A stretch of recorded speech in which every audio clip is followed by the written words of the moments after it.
When I first landed on this topic, Allison was the first to say, yeah, big thumbs up, important topic. And, when I reached out further to other colleagues in the industry and our esteemed panelists here, again, very important multiplayer, co-social, co-located social play. And yet, at the time, very few people could point to seminal examples of groundbreaking co-located social play experiences.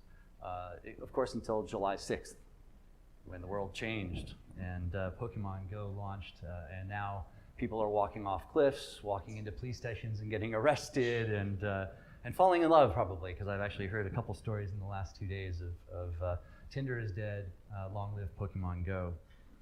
So I'm really excited for this next hour, and I hope that those of you who are here will stay along for Eric Gradman's talk immediately following, which is some pretty interesting stuff as well.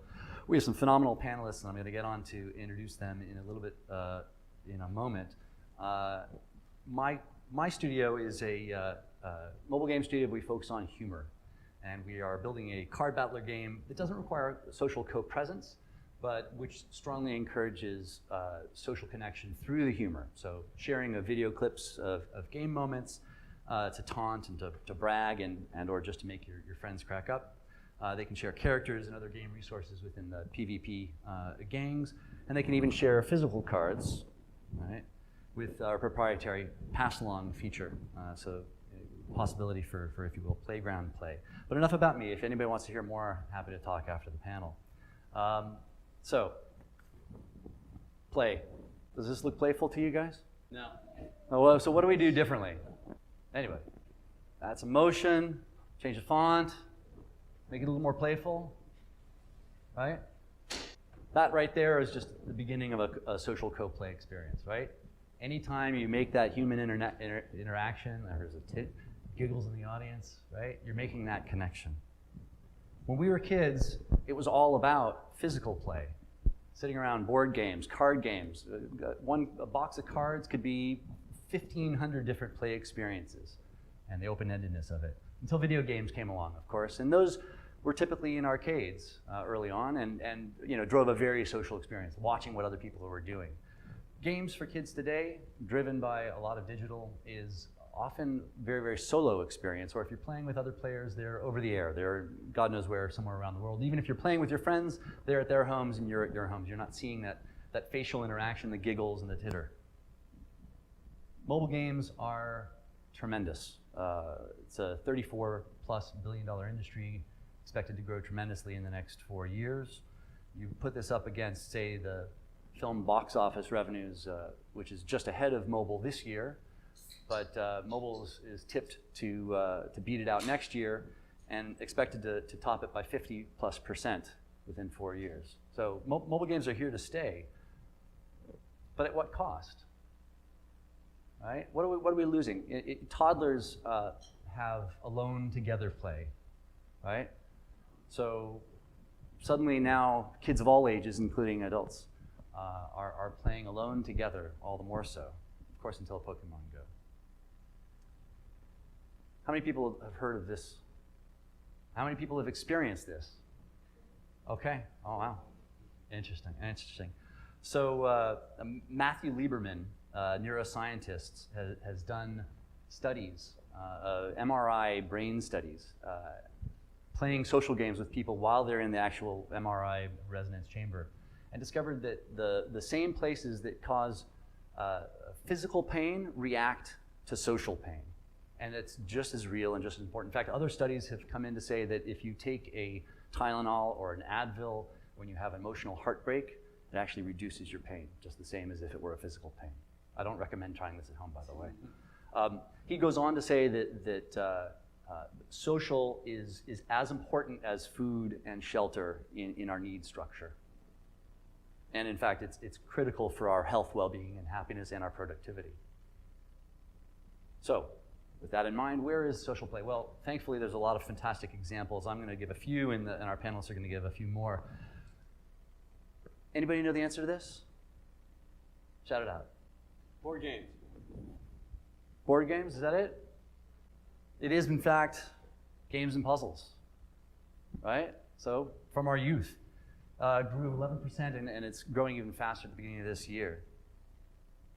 A couple examples: Settlers of Catan has done millions of dollars in revenue over a good number of years with very little advertising. Cards Against Humanity, $12 million of profit is reported. Now, while this is adult-driven and very, very edgy, I put it here because it's, if you will, a gateway to other kinds of card-based games, such as Exploding Kittens, which really has fantastic intergenerational opportunities and play with it. For those of you who aren't aware, they raised almost $9 million on Kickstarter, and it's the #1 game in the #1 retailer, Amazon, globally at the moment. Physical games, they haven't gone away. They continue to drive and have this enduring power. Their ease of use, intergenerational invitations. You don't need instructions to figure out how to play these games. And a lot of them have a lot of humor value as well. Mobile games, well, I'll let Henry Smith talk more about Spaceteam, but I think it's a great example of what's happening with co-located play in mobile games. Exploding Kittens also has put out a mobile app, although more as an afterthought. So their founder, Elon Lee, admitted. Nonetheless, it's actually #3 in the card category on the App Store. This game doesn't have a single-player mode. You can only play it in multiplayer mode. So, and heads up, amongst a whole range of other kinds of party and interactive games on mobile, the list would be too long to go through. So what's happening in here? Shout it out. Pokemon Go, right? 2 weeks ago, nobody would have any idea what's happening in these pictures. Now, after 2 days at this conference, everybody's like, yeah, oh my God, it's Pokemon Go, of course. Total phenomenon. If anybody's been sleeping for the last 2 weeks, you rove around your physical world and you catch Pokemon using a augmented reality and flicking Pokeballs to catch them in the real world. Multi-generational, and we're going to see a little bit more. Allison did put together a video, which we'll show in a little bit. Hybrid experiences, I think, are also tremendous.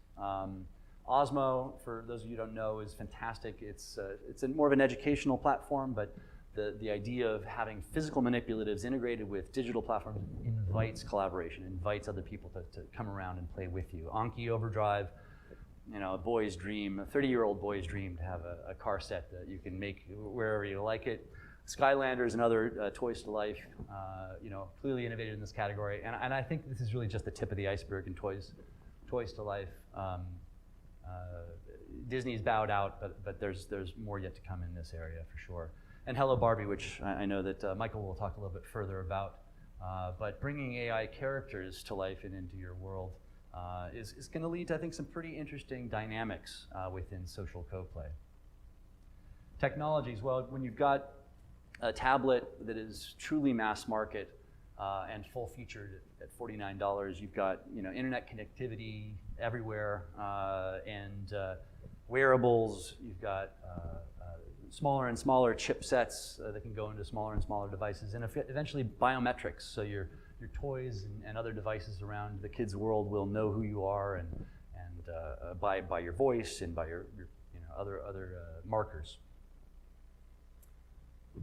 Magic Leap, the 600-person startup that's raised $1 billion and doesn't have any product to show yet. Watch this space. They say they'll have something soonish. Home robots, I think, are another phenomenal category. Here's a handful of examples, one from Anki, another social robot from Jibo, and Boston Dynamics. Again, you combine AI and robotics and characters coming to life in your world. I think this is, again, a few years away from really being big, but it's for sure a space to watch. And then location-based entertainment. This is a company called Igloo based in the UK. They have like 3 different sizes of geodesic domes inside of which they can create a virtual world, goggle-free. So an immersive experience. Here's one thing that they've done.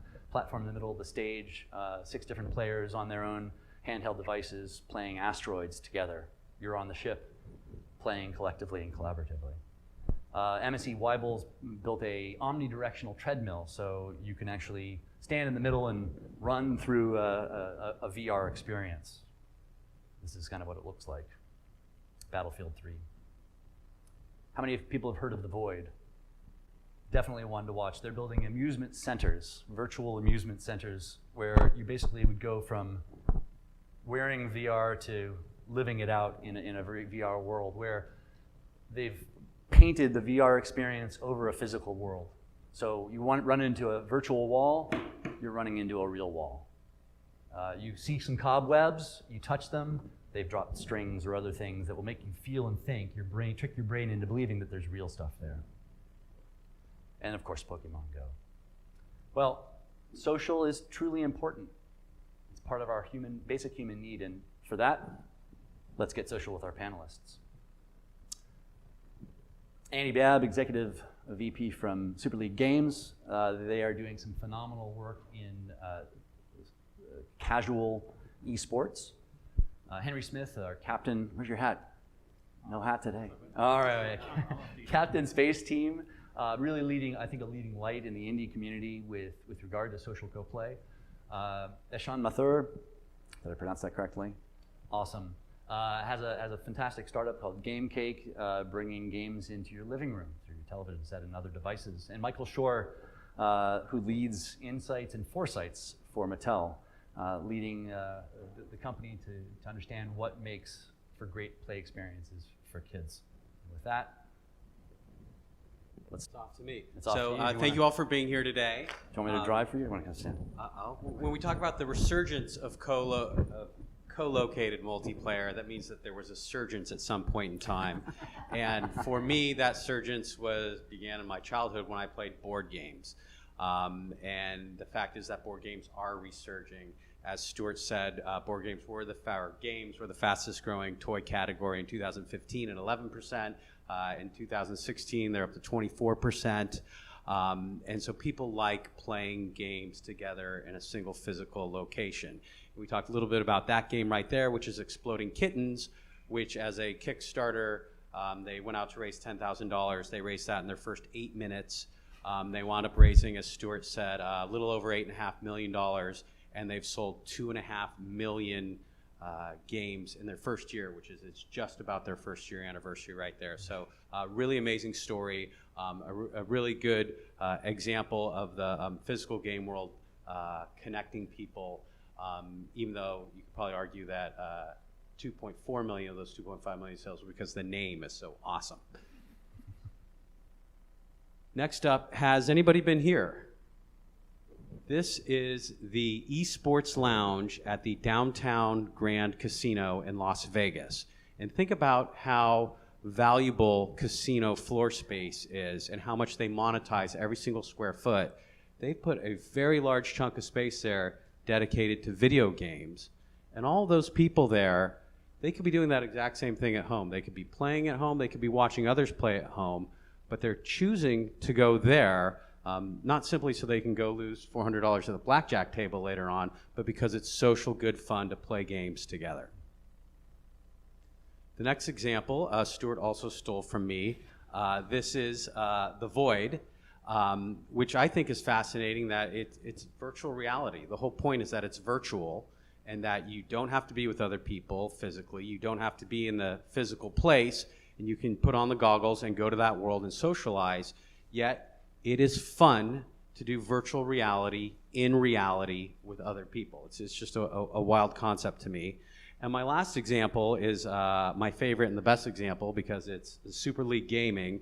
And what Super League does is it allows kids to play video games in movie theaters, sitting in the comfy seats, eating the popcorn, and watching their gameplay on the big screen, which it turns out is just tons of fun. I like it because to me it's everybody wins, and I feel like a jerk when I say that because it's never true. But our gamers win because it's just simply tons of good social fun to be playing with your friends on a team in that physical location. Our theater partners like it, and we're in business with the top 12 theater chains in the United States because we're putting butts into seats in times when they're otherwise struggling to do so. And then our game partners like it as well because we are building social in-theater communities around their games, which last for months and now years. Super League's been going on for a year now. We've done over 1,000 events in over 100 theaters in the US. And what's also nice is that the dynamic is international as well. The same factors apply. You've got theaters with a lot of empty seats looking to fill them. You have gamers who like to play in a physical social environment. And Super League is trialing right now in Beijing, in Delhi, and in London, among other locations. The game we've done so far is Minecraft. So you'll picture 60 to 80 kids in a theater playing competitive Minecraft with each other. There's a ton of buzz. It's just a lot of good social fun. We'll be rolling out our second game later on this summer, which is an adult game. And by that I mean people above 16 play it. I don't mean that it's a porn game at all. And we'll do our third game later on this year. So my whole point is that playing together in a physical location is tons of fun, and I don't think it replaces playing at home by yourself, which is also tons of fun. I think it actually just grows the ecosystem, and as Stuart said, it's a very fast-growing part of the gaming ecosystem right now. Hi, I'm Henry Smith. I was programmer in the game industry. Not at you. Of course, it's always good to get a laugh, just when saying your name. Yeah. So I was a programmer in the industry for about 10 years. I worked on some big games, and then a few years ago I quit my job to make games on my own. My first project is a local multiplayer game called Spaceteam. And yeah, I was going to make a remark about, Andy said that in his game everybody wins. In Spaceteam, in contrast, everybody loses, but you lose as a team, and it's still fun to play. Yeah, it's a local multiplayer game where you shout technobabble at your friends until your spaceship explodes, and then everyone gets a medal. Some of the inspirations for Spaceteam, and then some more recent ones that have inspired me are Johann Sebastian Joust, which is a game you play in open space with PlayStation Move controllers, and you have to jostle other players' controllers while keeping yours steady. Uses the gyroscopes and the controllers. It doesn't have a screen, so it's a very unique video game, but it's a whole lot of fun and involves real social play in the same space. Drawful is another one of my favorites. This is by the Jackbox team, and it's basically like Pictionary, but much funnier. Everyone draws pictures on their phones, and then you guess what other people drew. And it's all displayed on a big screen on a TV or something. And another one is Keep Talking and Nobody Explodes. This is a bomb defusal game where one person wears a VR headset and is in a room with a bomb, a very complicated bomb, and the rest of their team has to work with them to defuse the bomb using only a printed manual and communicating back and forth with the player in the room with the bomb. And finally, more recently, One Night Ultimate Werewolf. This is a board game version of a social folk game, Werewolf or Mafia. But what's interesting to me is that it comes with an app that acts as the narrator, and so you don't have to have a dedicated person to facilitate the game. Everyone can play. It's much easier to set up, and it's a very simple app, but it just allows you to more easily set up a game. And that's what's interesting is using technology to facilitate play, as opposed to just making the game totally within the device itself. So I'm not a great person to talk about the business potential of these kinds of games because I'm not a business person. Spaceteam is effectively free, and I've got no analytics in the game, so I don't really know how well it's doing. But I do have some data from Apple and Google. I know that it's been downloaded 4 million times so far. It's won a bunch of awards. I've had several private commissions from companies that have asked me to build customized versions. And I'm working with a local university in Montreal, Concordia, to build a version for teaching English, which is random but really fun. The game is played by kids, parents, grandparents, teachers, students, interviewers, family therapists, medical schools. So I think there's a lot of potential for this type of gameplay. I'm really interested in exploring it further. And as the technology side, I think that technology is actually the biggest barrier to this particular type of game, I've found anyway. Because our phones have so many like connection methods inside them, Wi-Fi, Bluetooth, cell, all these things. You'd think that it would be really easy to connect with people in the same room, but I've actually found that it's not very easy. It's really hard. There aren't any good libraries to do it. There's a lot of like weird UI you have to get around, things to pop up to pick servers or whatever. We have to type in IP addresses. It's not easy, and I think it needs to be much easier. I'm trying to help.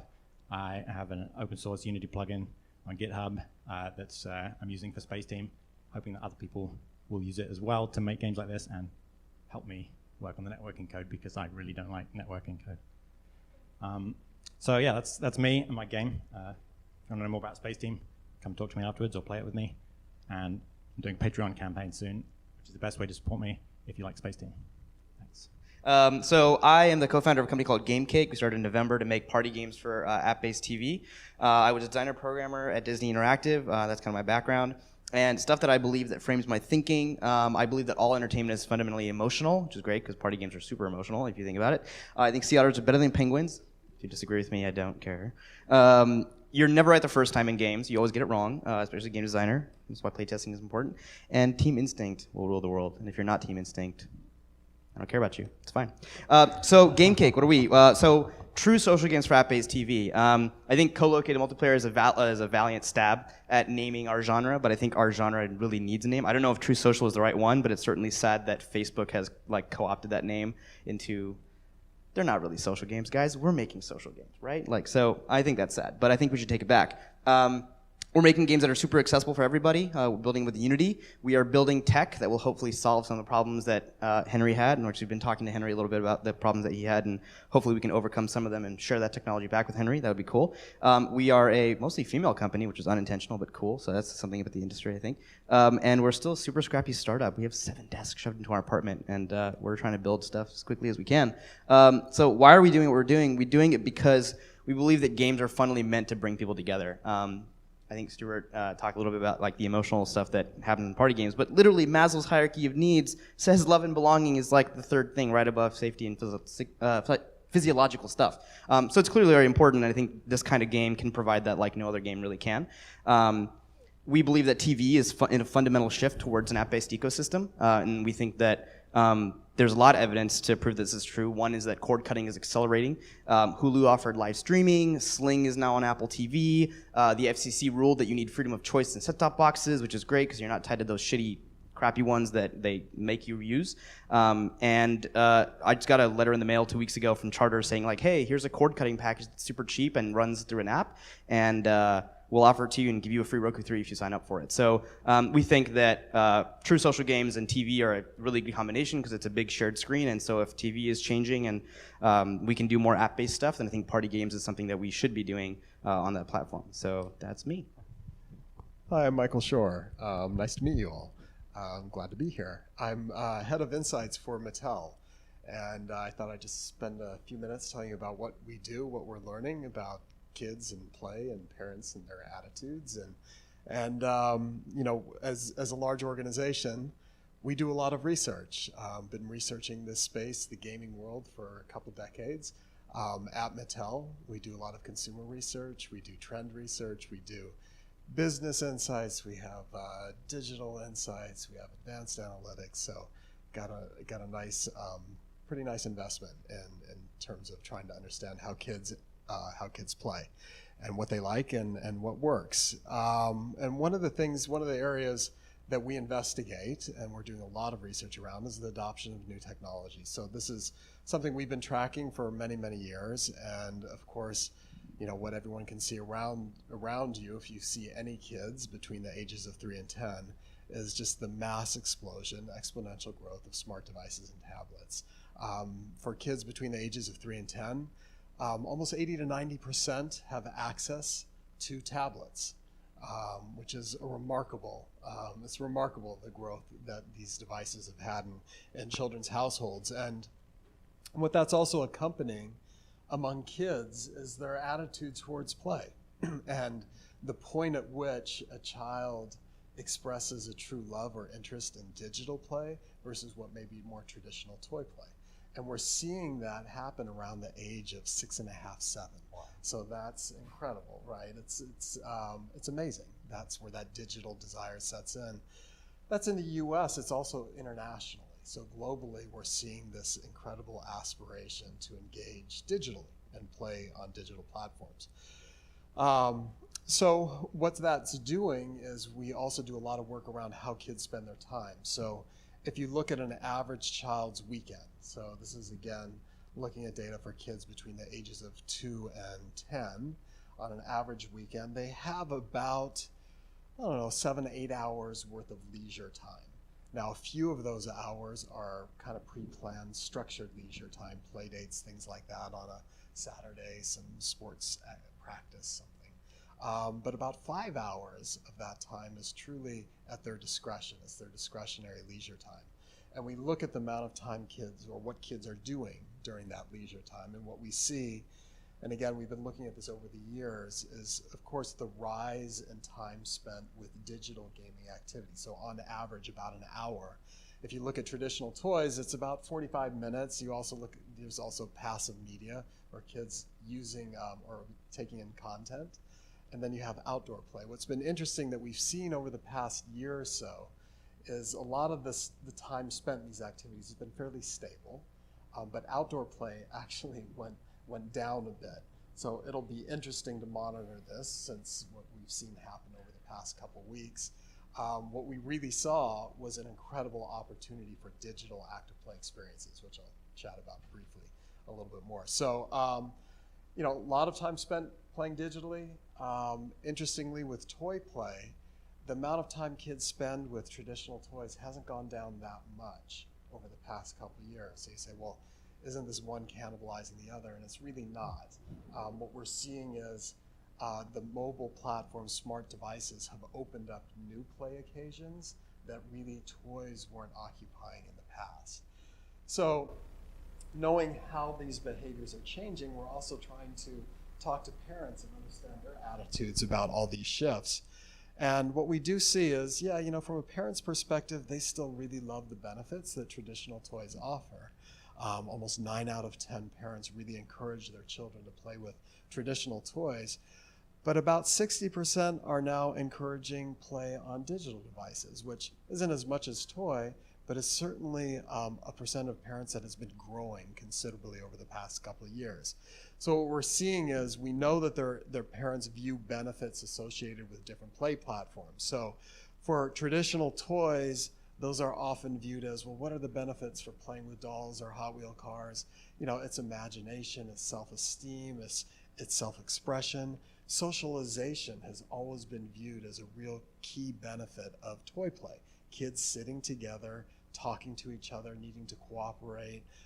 It's a way that kids experience empathy, taking turns, sharing. So those have always been benefits within the physical play space. What we've seen in the digital space from a parent's perspective is we see those benefits. They often view them as kind of STEM benefits. Well, through these digital devices, my kids are learning tech literacy or things like that. They're learning problem-solving behavior. They're learning, they've got, these tablets, smart devices have multifunctional capability, grow with me capabilities, mobile capabilities. But we're also seeing the rise of some of these other traditional toy benefits being associated with digital platforms. And that's where we see real opportunity areas. Yes, there continue to be incredible opportunities for purely physical and traditional toy play, as well as purely digital experiences. But these hybrid experiences are really the opportunity areas of the future, whether it's toys to life or the physical digital interaction of platforms, or whether it's active digital, which is an interesting opportunity area. And of course, this is what we're hearing from parents around Pokemon Go. Why are they letting their kids do it? Well, it's getting kids off the couches, out of their rooms, out of their homes, and getting them outdoors. And it's a real benefit that's being associated with that gameplay. Also co-located cooperative play. I think things that are happening in Super League Gaming, it's an incredible opportunity area. So for Mattel, what are things we're doing? Well, we've got, we introduced one of the first sort of virtual reality consumer-friendly headsets by reinventing the Viewmaster about a year ago. And now what we're actually doing, one of our new apps for that device is it's a cooperative gameplay.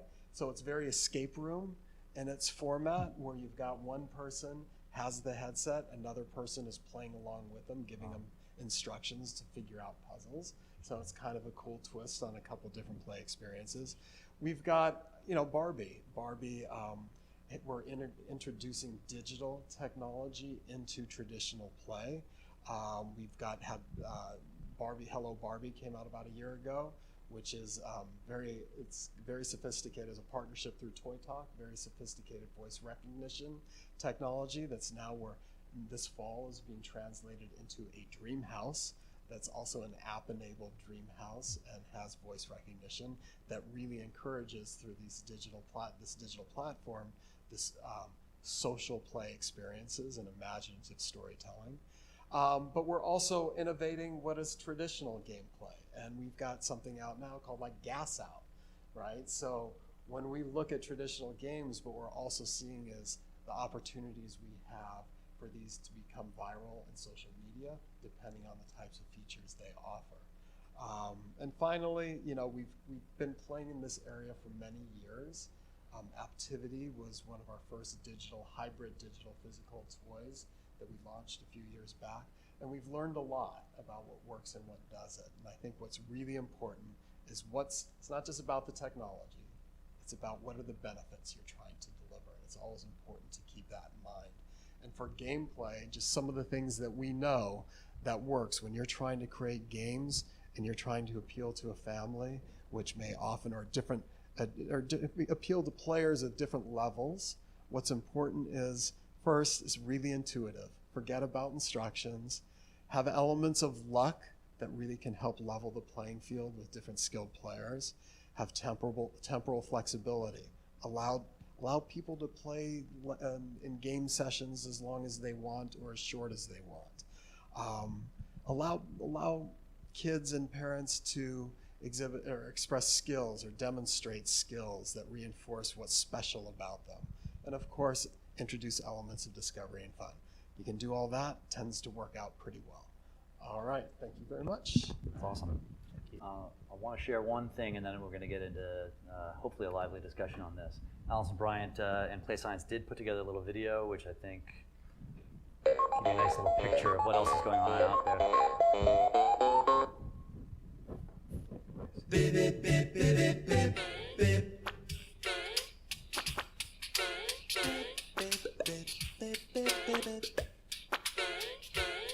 It's time to go. It says that there's 2 Pokemon nearby. It's nearby. Yeah, come on, let's walk on the street. Ooh, did you see that? Wait, walk down this way. I think we're walking next to the Pokemon. Look, that over there. We just went. Yeah, we gotta go there. We can't find the Pokemon. I can't find it. Dude, we have to walk really far. We're right here. It says there's a Pokemon over here. See the little leaves right there? Yeah, that's a Pokemon. Right? Boom. See those leaves? Yeah. So not this house, but the one behind it. That's where the Pokemon is. Dude, I didn't know this was gonna take us so far. Yeah. We're like on a journey to find Pokemons. So it looks like this map, it really gives you a map of your streets. Dude, so the Pokemon has to be at that person's house right there. But I hope it's not inside. Yeah. What if it's inside the house? Yeah. How would we find it? We're gonna be like, hey, can we go through your house and find a Pokemon? You wanna knock on the door? Like, hi, we're here to find a Pokemon that's in your house. We're like, who are you gonna call? Pokebusters. Dude, we're right next to it. We're getting so close to it. God. Do you see it? It's like right here. What do we do? Dude, there's 2 more.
Okay, so I'm back. Then I'm still not back. But I'm just having my pooty party with Daddy little Susie hen. Okay. Ha! Ha! Bye, Daddy. And what's up? So Michael's here, and look, Daddy's in my room. Chase. What? Actually, you know I built this house, right? Yeah, for me. I'm just kidding.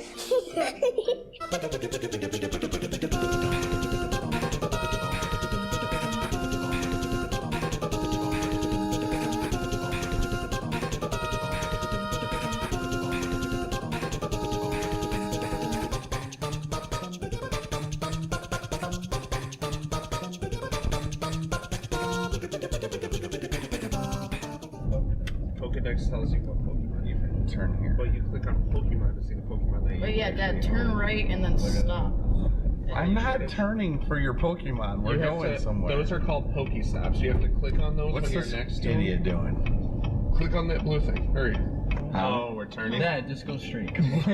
No. They give you Pokeballs and stuff, which is important because if you run out of Pokeballs, Oh, we're pretty close. you're gonna hate your life. Yeah. No, why are we going through a neighborhood? This is where the good Pokemon are. Not so good either. All the twists and turns. You just ran over a little toy.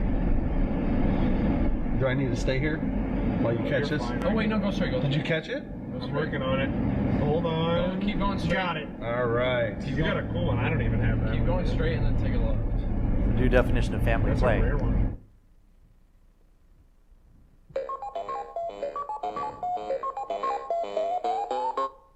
So there really is a new definition of family play happening. So quickly turn to the panelists here. You know,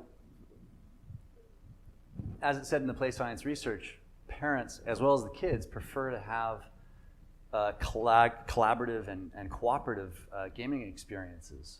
So why aren't we seeing more of those in the marketplace? Anybody join in? Well, I think from a digital standpoint, there's not a huge amount of games that have set precedent for commercially successful and like on a large scale commercially successful co-located or like truly social games. I think Heads Up is a really good example of something that's been sitting at the top of the App Store for like 3 years now or something. Obviously boosted by Ellen, so that helps. Pokemon Go is a really good example of something you can point to and say, hey, look, it's possible. We can actually make really good money off doing this. But I think that's one reason why the industry isn't chasing it right now, and that's kind of a shame. It's a good question. I think it's actually a piece of Super League's success is that we allow kids to actually be part of a team and be together and cooperate during their Minecraft play that the parents really like. My best example of that was at an event we had early on in our days, and a mom brought in her kid, and I said, you know, thank you for bringing your kid and being with us today, as the kid ran off and played. And the mom, tears started coming out of her eyes, I swear to God, and she said, no, thank you. Her son didn't play sports, wasn't a member of any teams, had none of that social relationship, and now he was playing his favorite game, Minecraft, on a team with 4 other kids every Saturday and was having a ball. And the kicker to the story was that when his school has Jersey Days and all the kids wear their AYSO or Little League jerseys, he never had anything to wear and was left out. And now he's wearing his Super League jersey on Jersey Day at school. So it's that dynamic that people haven't started doing that more, that I think there is an opportunity there, and we're seeing it in Super League every day. You guys want to chime in? I mean, I think, look, it's for co-play experiences, if you design it specifically for kids, it's going to follow one set of gameplay rules. But when you're trying to develop co-play experiences that appeal to very different skill levels it's a challenge. But I think it's a great opportunity, as we're seeing, if you can get it right. Henry, do you want to chime in on the challenges in terms of this? Because your game it appeals to kind of all players of all ages, and there's got to be some challenge around that, particularly around reading the disconnect the gazoint or whatever it is. Yeah, that's a challenge for adults as well as kids, pronouncing those words, since 90% of them are totally made up. But yeah, I've had similar experiences with parents and kids, like having real moments where the game gives them an excuse to break out of their shell and interact with other kids in a way that they don't usually do. I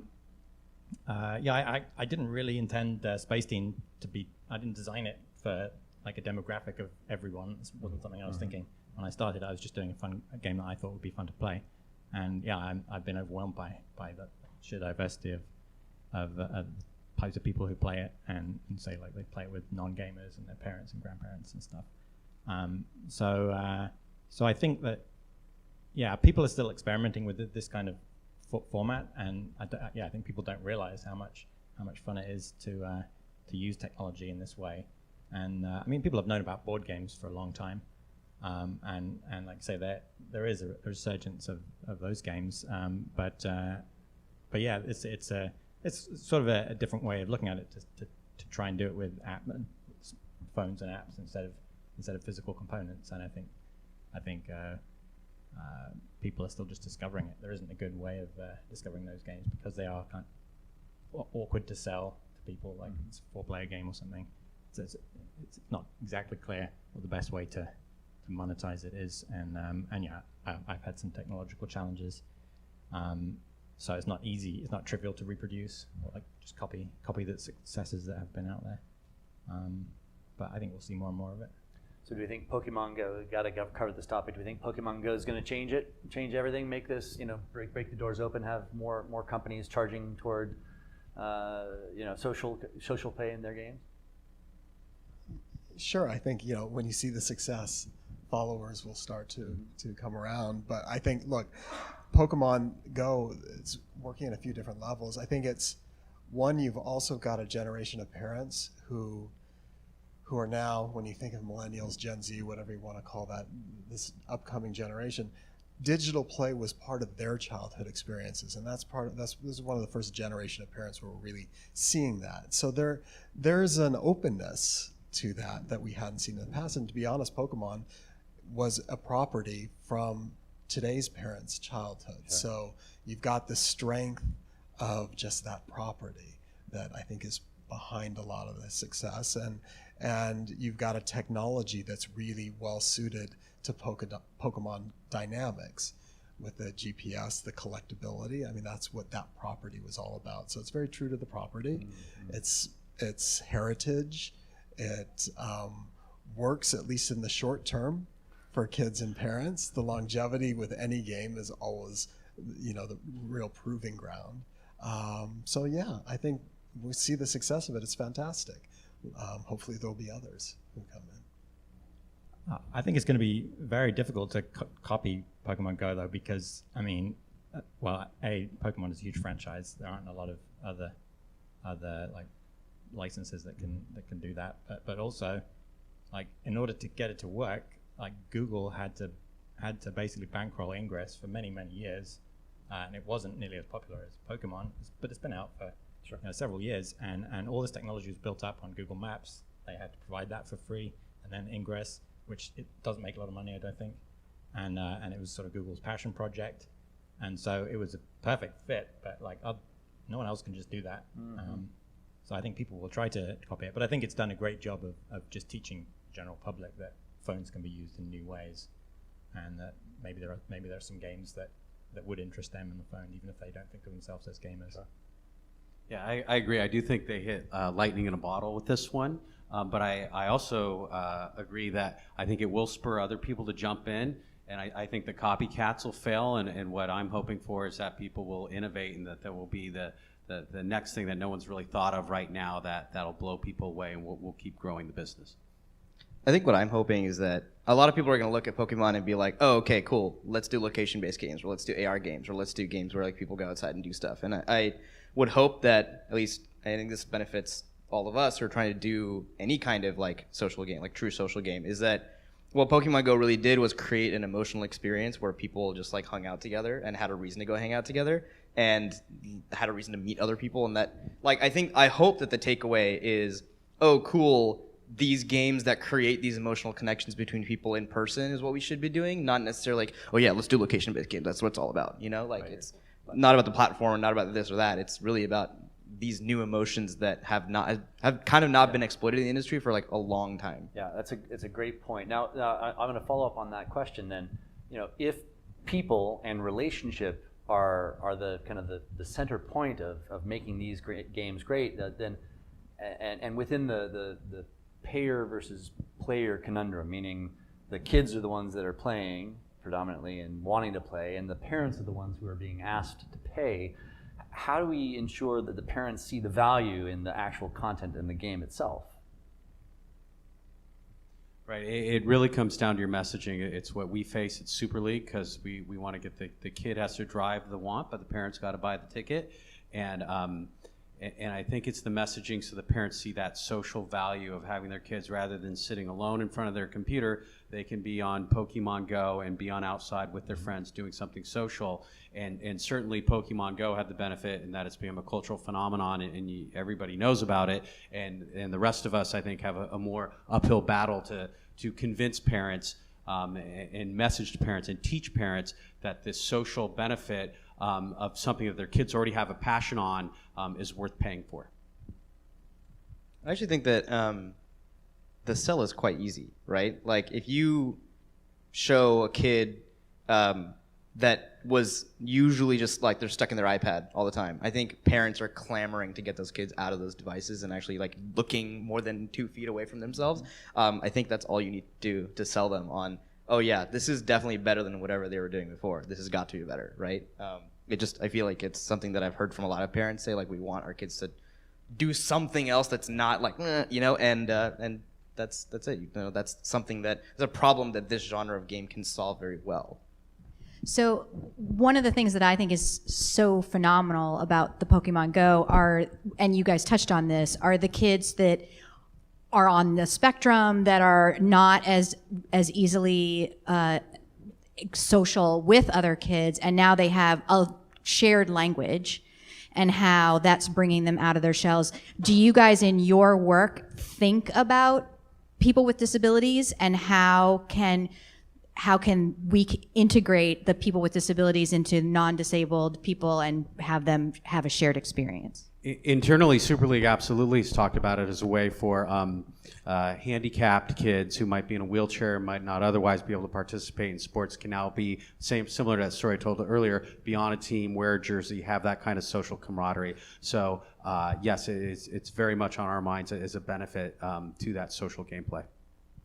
I think we tend to design towards great play experiences and benefits, and whether it's, again, a sense of belonging, self-expression. I mean, just we design to that. But oftentimes what we find is that by designing to that, we will get surprised and suddenly learn that one of our products is particularly well suited or has been adopted in a way for special audiences that then for us becomes all that much more gratifying. So I'd say isn't intentional for that audience, but we know if we can deliver on those universal benefits, it will reach them. Yeah, I was going to say that one thing that is special about this genre is, of course, like the interaction that can like help kids who maybe autistic or have Asperger's or things like that, like communicate better. What's interesting about it is that the technology defines the play experience and puts limitations on it, right? It's not exactly the same thing as just going up to somebody and socializing. You're socializing within the construct of a very defined box, and that box is easier to tackle by somebody who doesn't have all the tools in their belt compared to, like no box at all. So I think inherently, like, by the nature of the limitation of the experience, like that is already, I think, inherently providing benefit to those people already. So I think that's pretty good as well. And your games, I think, would be widely accessible in that they're they're happening in the space of your own home. Yeah. So again, we're focused on TV, so you don't have to go out and be somewhere where you're not comfortable if you don't want to. It's like the comfort of your own home. Your parents can be there. You can have friends around you who you know, or your parents can put people around you that they feel like are going to support your interactions and like facilitate that within the game. Oh, great. Hi. First off, this panel has been great. Thank you. Everything is super exciting. I have the Viewmaster. I really freaked out when I got that. Loved Spaceteam.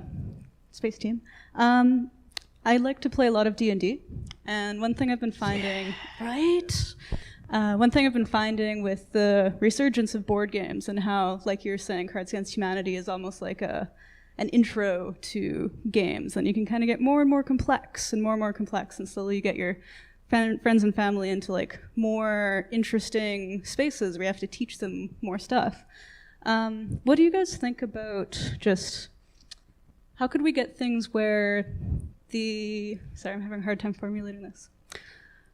Where it's not necessarily like Pokemon is the content is the thing and people socialize accidentally around that content. Whereas if you designed a system or game where the socializing is the content, you're getting that shared idea space like you get in D&D. How could we make something like that accessible? Is that something we could do? Do you think that's somewhere we could go? Or is that like too complex and like just too far away to like teach people to get into that space? Because there's really amazing experiences with that.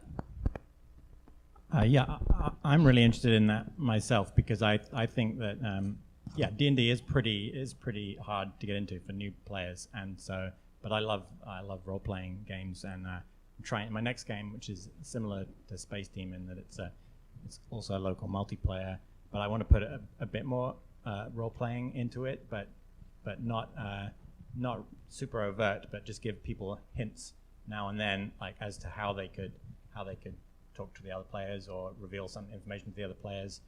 And so, I think just some gentle prods. I think the way to start would be, just give people some gentle prods and ways to interact with the other people that might seem familiar to some of them if they have played role-playing games before or other similar types of games, and but are also very easy to understand for new players. Like give them a prompt. Because I think most people would love playing those games, but they're scared to get into it, or they just need a nudge, and then they'll be happy to pretend an elf or something. I think that technology takes that place of facilitation, and so you don't need a game master. I think there's a lot to explore. I'm interested in doing that. Certainly, one of the fads that's caught on recently is panic rooms, right? And people are paying good money to go and be locked in a room and have to escape rooms, figure out the puzzle and work their way out and stick around for Eric's discussion because he has some very interesting things that they're actually doing in story rooms. Any other?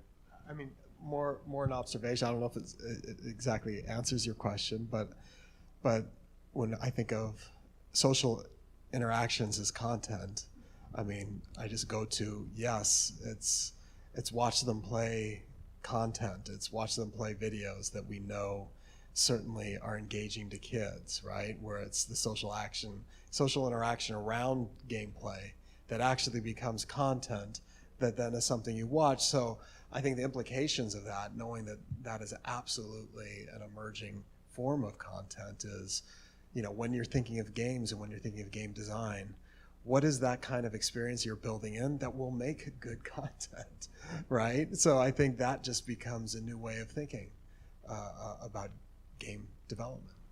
Are any of you working on games that target people over 21? Yes, totally. Yes. Can you speak to any of those initiatives? So we haven't announced our game yet, but I think this particular panel with the focus on kids and everything is interesting because I think, and Stuart mentioned it, this genre has an incredible opportunity for intergenerational play, but also I think it has a huge opportunity to link people together that don't do that anymore. You know what I mean? Like people that don't come together to play anymore. And we're not focusing on anything that's particularly meant for somebody over 21 only. The games we're making are definitely playable by people who are under, but I think that when you talk about things like an adults only category or things like that, there's such an, and the stuff that Cards Against Humanity does, right? There's huge opportunity for any game that you played when you like drank in college, or any game that you played like when you were like had, you know, friends over for drinks. Like that's all stuff that I think people should be building, and I hope they're building. And I don't know if there's any games that are like focused only on like above that, but I can certainly say that we are testing with like people under 21 and testing with lots of people over 21, because they matter too, and they are going to comprise a huge demographic of folks who play these games.